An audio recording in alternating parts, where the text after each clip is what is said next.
Sometimes history asks for a little bit of patience. Reel number 10 was a lovely, if not slightly repetitive, study of the family garden. So, we're skipping ahead. We've reached the 11th reel in the crate, and this one feels different. Dated 1949, the label promises a California trip. As I clear the workspace and lock this onto the spindles, there's that familiar hum of anticipation. We're leaving the backyard behind and heading west. Let's see what the Golden State looked like through their lens at the close of the decade.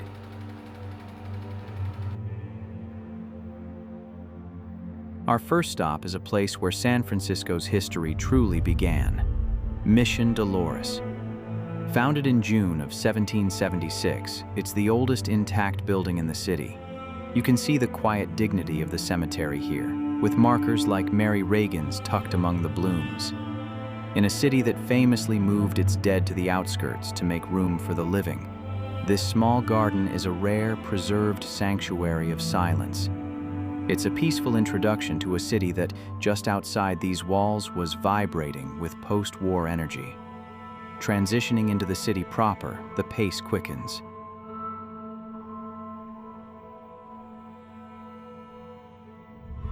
You didn't just go downtown in 1949.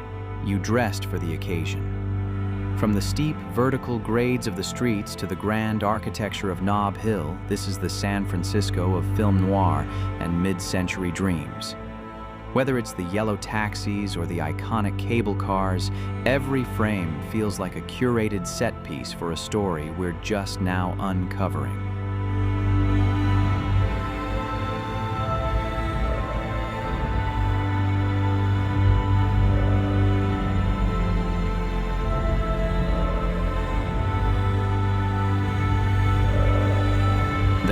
Stumble into a true spectacle. This appears to be the California Centennial Parade, a massive celebration of the 1849 gold rush. It's a fascinating collision of eras. You see the Salinas stagecoach and indigenous riders representing the Old West.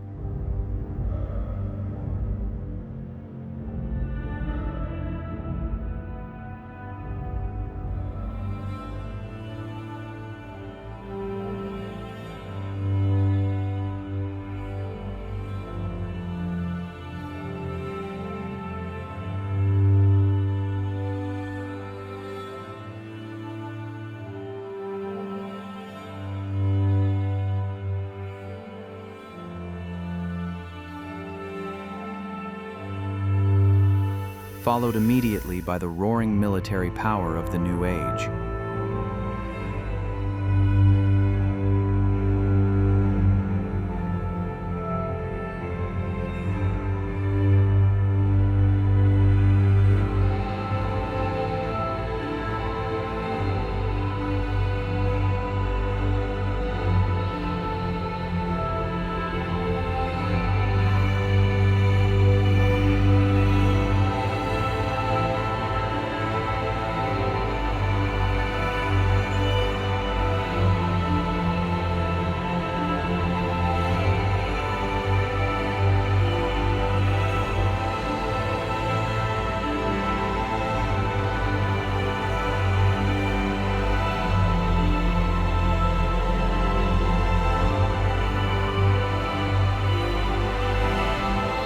That banner, "Peace is America's Business," is a classic piece of Cold War-era rhetoric, sitting right alongside floats from Hamilton Air Force Base.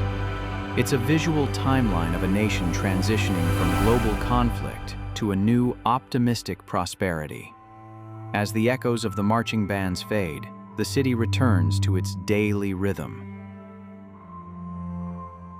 We see the heartbeat of the streets through the Muni, the municipal railway. Streetcar number 513 and the cable cars aren't just novelties here. They are the lifelines of a vertical world. There's something incredibly tactile about these shots. The sun hitting the tracks, the crowd boarding the cars, and the motion of a city that never seems to sit still.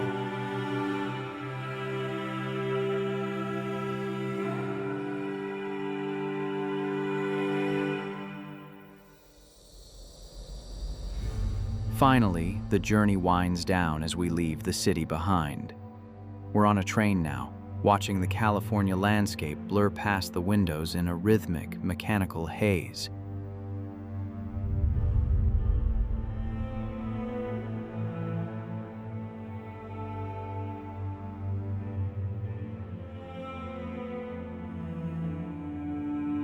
There's a poetic symmetry to the way this film ends. The train plunging into the darkness of a tunnel, a sudden fade to black that signals the end of the trip. As I pull the reel from the player and return it to its place in the crate, I'm left wondering what they talked about on that long ride home. Reel 11 is back in the attic, but the images of that 1949 summer remain. Until next time, we keep digging.